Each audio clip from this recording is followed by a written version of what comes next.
Hello everyone, Assalamu alaikum. Today I am here to share OET experience with you.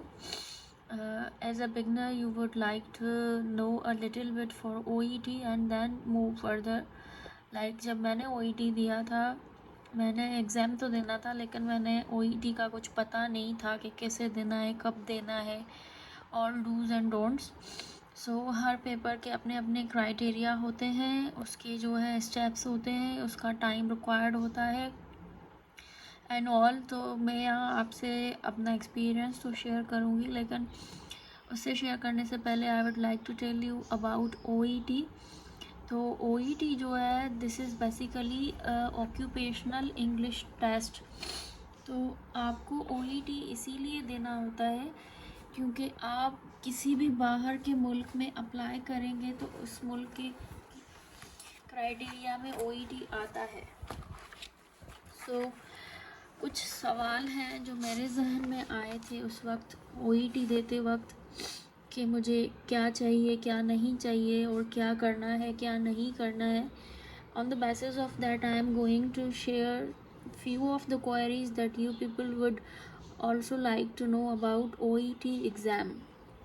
Basically, I told you it is occupational English test that is taken as a proof of your professional verbal, written, audio and reading skills.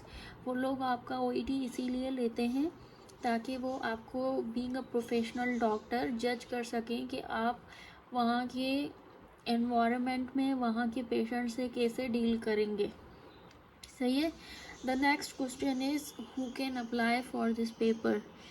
Either if you are a doctor, nurse, dietitian, dentist, either a pathologist or a doctor for animals which are known as vets, or a physiotherapist, you can apply for OET. आपके दिमाग में ये भी question आएगा कि OET किन किन countries में एक्सेप्टेबल है. तो इसका आंसर है OET is accepted in UK, Ireland, New Zealand, Australia, Singapore, Dubai and USA. फ़र्क ये बनता है if you are going for UK तो आपको OET जो है as a mandatory test licence paper आपने OET पहले देनी होती है then the PLAB 1 and PLAB 2. आप पहले OET देंगे, उसके बाद प्लैब 1 एंड 2 देंगे, अदर देन आप एलिजिबल नहीं बनते OET के लिए. अगर आप USA में अप्लाई कर रहे हैं for USMLE, the step is opposite 1. तो आपको पहले USMLE 1, 2 देना पड़ेगा, उसके बाद जो है ना उनका OET पेपर होता है.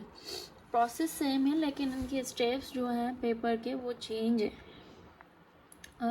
दूसरा क्वेश्चन आपके माइंड में ये आता होगा कि OET अगर हम दे दें तो उसके बाद ये कितने टाइम के लिए वैलिड रहता है. तो OET is valid for 2 years. Other question is that कि आप कितनी दफ़ा OET में बैठ सकते हैं, अपीयर हो सकते हैं. तो इसका आंसर ये है कि आप OET में कितनी भी बार अपनी मर्ज़ी से बैठना चाहें तो बैठ सकते हैं. ये हर मंथ के 15 दिन के बाद रिपीट होता है. You can book your OET after every 15 day, depends on your preparation. अभी ये है कि आपको प्रिपरेशन के लिए कितना टाइम चाहिए. प्रिपरेशन के लिए आपको अपनी स्किल्स के मुताबिक, अपनी लैंग्वेज, अपनी इंग्लिश के मुताबिक जितना टाइम चाहिए आप ले सकते हो. There is no boundation from anyone to anyone. तो आप किसी भी टाइम अगर फील करें कि I am good enough to go with OET then book your OET. ऐसे ना करें कि पहले आप जो है बुक कर लें फिर प्रिपेयर करें. No, just get the information कि OET क्या है, इसमें कौन कौन से सेशंस आते हैं, उसके बाद अपना OET जो है ना आपने बुक करना है. तो चलें, आपने OET बुक भी कर लिया, उसमें सेक्शंस कौन कौन से आएंगे इस पर मैं अलग से वीडियो बनाऊंगी. If you people want me to tell you about the sections of the OET and how to prepare for it, then मैं इस पर भी एक वीडियो डाल दूंगी. लेकिन for now there is the introduction to the OET. चलें, आपने OET बुक करने की सोच भी ली है. The question pops in your mind, being a Pakistani, there is a huge inflation of the prices. तो आपके माइंड में ये आएगा कि OET की फ़ीस कितनी होगी। तो ऑस्ट्रेलियन डॉलर में it is 587 on the Australian dollars, और अगर आप इसको पाकिस्तानी रुपये में देखेंगे तो ये 1,07,000 बनेंगे। हाँ, 1,07,000 something. This is excluding the taxes आपको अलग से देने पड़ेंगे। पर्सनली जब मैंने OET बुक किया था तो मुझे 1,02,000 पड़े थे। 2-3 हज़ार टैक्स ऊपर से आए होंगे, आई डोंट रिमेंबर एग्जैक्टली। तो इसकी ये फ़ीस है दैट इज़ 1,07,000 प्लस टैक्सेस, वो अलग से आएंगी आपकी। तो आपको ये OET बुक करने के लिए पहले अपना जो है credit card, debit card activate करवाना पड़ेगा बैंक से for the international transitions, and then only it will be acceptable. सही है। तो इसकी फ़ीस जो है ज़्यादा है। सो पहले आप सोचें कि आप प्रिपेयर हैं नहीं है, OET के बारे में कुछ जानते हैं नहीं जानते, then only you book the OET, that would be good for you, ताकि आप पहले स्टेप में ही जो है ना OET निकाल लें। तो OET जो है वैलिड रहता है 2 साल के लिए। अगर 2 साल में आपका जो है मज़ीद पेपर निकल गया तो ये रहेगा, वरना ये एक्सपायर हो जाएगा। प्रिपरेशन के लिए आपको आपकी स्किल्स के मुताबिक जाना पड़ेगा। पर्सनली जब मैंने OET बुक किया था तब मैंने OET डिफ़र किया था। बुक तो मैंने कर लिया, लेकिन मुझे कुछ सर्कमस्टेंसेस बीच में आ गए तो मैंने अपना OET जो है ना पोस्टपोन किया था। तो ये सवाल आता है कि that can you postpone your OET और differ your OET? Yes, you can differ your OET, but it will cost you the money. बहुत ज़्यादा पैसे लेते हैं इसको डिफ़र या पोस्टपोन करने के लिए। So don't waste your money, this is my advice to you. Please keep your money safe. आप अपना दिमाग लड़ाएं, जब आपको लगे कि मैं दे सकूँगा तब, भले ही आप 7-8 महीने के बाद वाली डेट ले लें, लेकिन वो डेट लें जब आप फुली प्रिपेयर हों। सही है। ये डिफ़र करने के मुझे आई गेस 30,000 पड़े थे, सिर्फ एक पेपर पोस्टपोन करने के लिए। It costed me 30,000 and plus taxes. तो मुझे जो OET पड़ी थी 1,40,000 की पड़ी थी, क्योंकि मैंने फ़ीस जो दी थी 1,02,000 और 5,000 दी थी। उसके अलावा डिफ़र मैंने अलग किया तो मुझे 140 प्लस पड़ गए थे। आप ये गलती नहीं कीजिएगा, please book your OET wisely. सही है। तो OET में आता क्या क्या है, OET का पेपर कैसा होता है, इस पर अगर आप चाहें तो अलग डिटेल वीडियो में बना दूंगी, लेकिन for now introduction to OET। तो आप OET के 4 सेक्शंस पे प्रिपरेशन करेंगे। 1 is reading, listening, writing and speaking. चारों सेक्शंस की प्रिपरेशन अलग से होगी। चारों सेक्शंस में 3-3 सेक्शंस हैं जो कि अलग अलग हैं, अलग टाइमिंग से हैं, and you have to pass it. Next question is कि आपको पास होने के लिए कौन सा ग्रेड चाहिए। आपको पास होने के लिए B+ ग्रेड चाहिए ही चाहिए या B ग्रेड चाहिए। You would need that to pass your OET, और सभी सब टेस्ट में चाहिए, like separately in the reading, writing, listening and speaking, सब में आपको पास होने के लिए ये ग्रेड चाहिए होता है।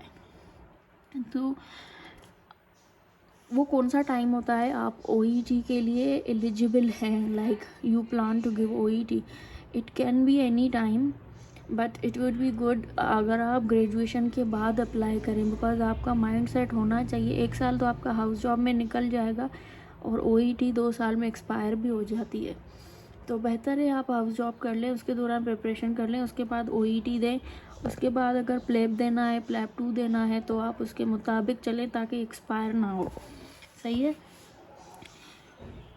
और अगर आपको कोई भी क्वेश्चन हो related to the OET, you can comment me, I will make a separate video on it, on the every section of the OET, like how and from where I started my preparation, and मैंने पहले ही attempt में OET कैसे दिया था। और हाँ, आपकी सहूलियत के लिए ये भी बताती चलूँ कि OET के जो है ना सेंटर्स किधर किधर होते हैं पाकिस्तान में। बेसिकली मैंने जो OET दिया था वो कराची में दिया था, इसके पहले कराची में नहीं होता था। It was in Lahore and Islamabad. I have no idea if it is available in Faisalabad or any other country, मैंने जब सर्च किया था तो इस्लामाबाद, लाहौर और कराची आ रहा था। मेरी कन्वीनियंस के हिसाब से मैंने किया तो वो कराची का सेंटर था, माइट यूनिवर्सिटी। अगर आपको कोई भी और इन्फॉर्मेशन चाहिए, leave the comment below, I will answer you. Hello everyone, अस्सलाम वालेकुम। Today I am here to share OET experience with you. As a beginner, you would like to know a little bit for OET and then move further. Like जब मैंने OET दिया था, मैंने exam तो देना था, लेकिन मैंने OET का कुछ पता नहीं था कि कैसे देना है, कब देना है, all dos and don'ts. So हर पेपर के अपने अपने क्राइटेरिया होते हैं, उसके जो है स्टेप्स होते हैं, उसका टाइम रिक्वायर्ड होता है एंड ऑल। तो मैं यहाँ आपसे अपना एक्सपीरियंस तो शेयर करूँगी, लेकिन उससे शेयर करने से पहले I would like to tell you about OET। तो OET जो है, this is basically occupational English test. तो आपको OET इसीलिए देना होता है क्योंकि आप किसी भी बाहर के मुल्क में अप्लाई करेंगे तो उस मुल्क के क्राइटेरिया में OET आता है। सो कुछ सवाल हैं जो मेरे जहन में आए थे उस वक्त OET देते वक्त, कि मुझे क्या चाहिए, क्या नहीं चाहिए, और क्या करना है, क्या नहीं करना है। On the basis of that I am going to share few of the queries that you people would also like to know about OET exam. Basically, I told you it is an occupational English test that is taken as a proof of your professional verbal, written, audio and reading skills. वो लोग आपका OET इसीलिए लेते हैं ताकि वो आपको being a professional doctor जज कर सकें कि आप वहाँ के एनवायरनमेंट में वहाँ के पेशेंट से कैसे डील करेंगे। सही है। The next question is who can apply for this paper. Either if you are a doctor, nurse, dietitian, dentist, either a pathologist or a doctor for animals which are known as vets, or a physiotherapist, you can apply for OET. आपके दिमाग में ये भी question आएगा कि OET किन किन countries में एक्सेप्टेबल है। तो इसका आंसर है OET is accepted in UK, Ireland, New Zealand, Australia, Singapore, Dubai and USA। फ़र्क ये बनता है, if you are going for UK तो आपको OET जो है as a mandatory test licence paper आपने OET पहले देनी होती है then the PLAB 1 and PLAB 2। आप पहले OET देंगे, उसके बाद प्लैब 1 एंड 2 देंगे, अदर देन आप एलिजिबल नहीं बनते OET के लिए। अगर आप USA में अप्लाई कर रहे हैं for USMLE, the step is opposite one. तो आपको पहले USMLE 1, 2 देना पड़ेगा, उसके बाद जो है ना उनका OET पेपर होता है।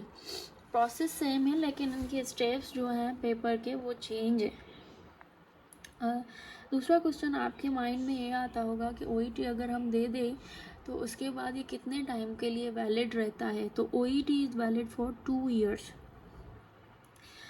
अदर क्वेश्चन इज़ दैट कि आप कितनी दफ़ा OET में बैठ सकते हैं, अपीयर हो सकते हैं। तो इसका आंसर ये है कि आप OET में कितनी भी बार अपनी मर्ज़ी से बैठना चाहें तो बैठ सकते हैं। ये हर मंथ के 15 दिन के बाद रिपीट होता है। You can book your OET after every 15 day, depends on your preparation. अभी ये है कि आपको प्रिपरेशन के लिए कितना टाइम चाहिए।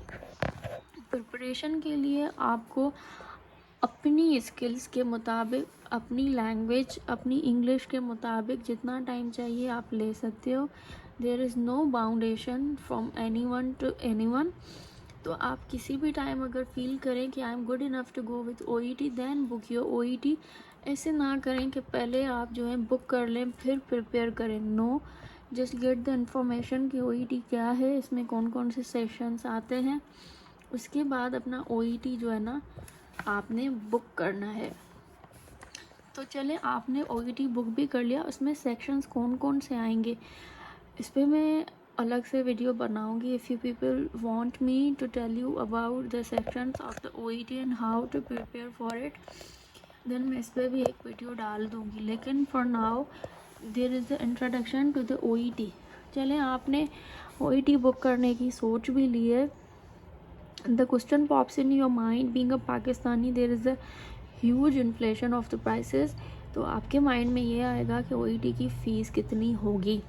तो ऑस्ट्रेलियन डॉलर में it is 587 in the Australian dollars.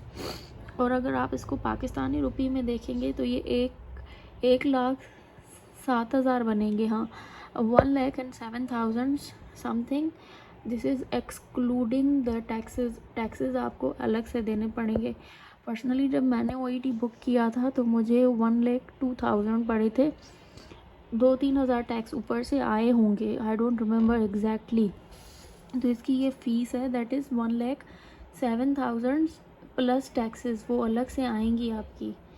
तो आपको ये OET बुक करने के लिए पहले अपना जो है credit card, debit card activate करवाना पड़ेगा बैंक से for the international transitions, and then only it will be acceptable.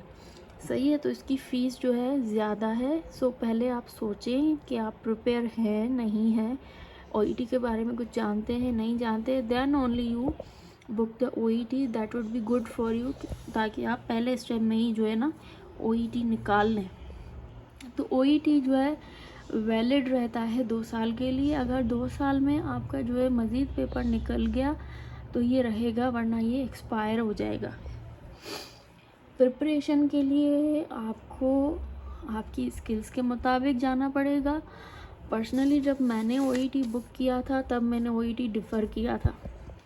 Book तो मैंने कर लिया, लेकिन मुझे कुछ सर्कमस्टेंसेस बीच में आ गए तो मैंने अपना OET जो है ना पोस्टपोन किया था।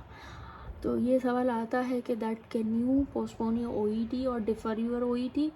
Yes, you can differ your OET, but it will cost you the money. बहुत ज़्यादा पैसे लेते हैं इसको डिफ़र या पोस्टपोन करने के लिए। So don't waste your money, this is my advice to you. Please keep your money safe. आप अपना दिमाग लड़ाएं, जब आपको लगे कि मैं दे सकूँगा तब, भले ही आप 7-8 महीने के बाद वाली डेट ले लें, लेकिन वो डेट लें जब आप फुली प्रिपेयर हों। सही है। ये डिफ़र करने के मुझे आई गेस 30,000 पड़े थे। सिर्फ एक पेपर पोस्टपोन करने के लिए it costed me 30,000 and plus taxes. तो मुझे जो OET पड़ी थी 1,40,000 की पड़ी थी, क्योंकि मैंने फ़ीस जो दी थी 1,02,000 और 5,000 दी थी। उसके अलावा डिफ़र मैंने अलग किया तो मुझे 140 प्लस पड़ गए थे। आप ये गलती नहीं कीजिएगा। Please book your OET wisely. सही है। तो OET में आता क्या क्या है, OET का पेपर कैसा होता है, इस पे अगर आप चाहें तो अलग डिटेल वीडियो में बना दूंगी। लेकिन for now introduction to OET। तो आप OET के 4 सेक्शंस पे प्रिपरेशन करेंगे। 1 is reading, listening, writing and speaking. चारों सेक्शंस की प्रिपरेशन अलग से होगी। चारों सेक्शंस में 3-3 सेक्शंस हैं जो कि अलग अलग हैं, अलग टाइमिंग से हैं, and you have to pass it. Next question is कि आपको पास होने के लिए कौन सा ग्रेड चाहिए। आपको पास होने के लिए B+ ग्रेड चाहिए ही चाहिए या B ग्रेड चाहिए। You would need that to pass your OET। और सभी सब टेस्ट में चाहिए, like separately in the reading, writing, listening and speaking, सब में आपको पास होने के लिए ये ग्रेड चाहिए होता है। तो वो कौन सा टाइम होता है आप OET के लिए एलिजिबल हैं, like you plan to give OET, it can be any time, but it would be good अगर आप ग्रेजुएशन के बाद अप्लाई करें, बिकॉज आपका माइंड सेट होना चाहिए। 1 साल तो आपका हाउस जॉब में निकल जाएगा और OET 2 साल में एक्सपायर भी हो जाती है। तो बेहतर है आप हाउस जॉब कर लें, उसके दौरान प्रिपरेशन कर लें, उसके बाद OET दें। उसके बाद अगर प्लेब देना है, प्लेब 2 देना है, तो आप उसके मुताबिक चलें ताकि एक्सपायर ना हो। सही है। और अगर आपको कोई भी क्वेश्चन हो related to the OET, you can comment me, I will make a separate video on it, on the every section of the OET, like how and from where I started my preparation, and मैंने पहले ही attempt में OET कैसे दिया था, और हाँ, आपकी सहूलियत के लिए ये भी बताती चलूँ कि OET के जो है ना सेंटर्स किधर किधर होते हैं पाकिस्तान में। बेसिकली मैंने जो OET दिया था वो कराची में दिया था, इसके पहले कराची में नहीं होता था। It was in Lahore and Islamabad. I have no idea if it is available in Faisalabad और एनी अदर कंट्री। मैंने जब सर्च किया था तो इस्लामाबाद, लाहौर और कराची आ रहा था। मेरी कन्वीनियंस के हिसाब से मैंने किया तो वो कराची का सेंटर था, माइट यूनिवर्सिटी। अगर आपको कोई भी और इन्फॉर्मेशन चाहिए, leave the comment below, I will answer you.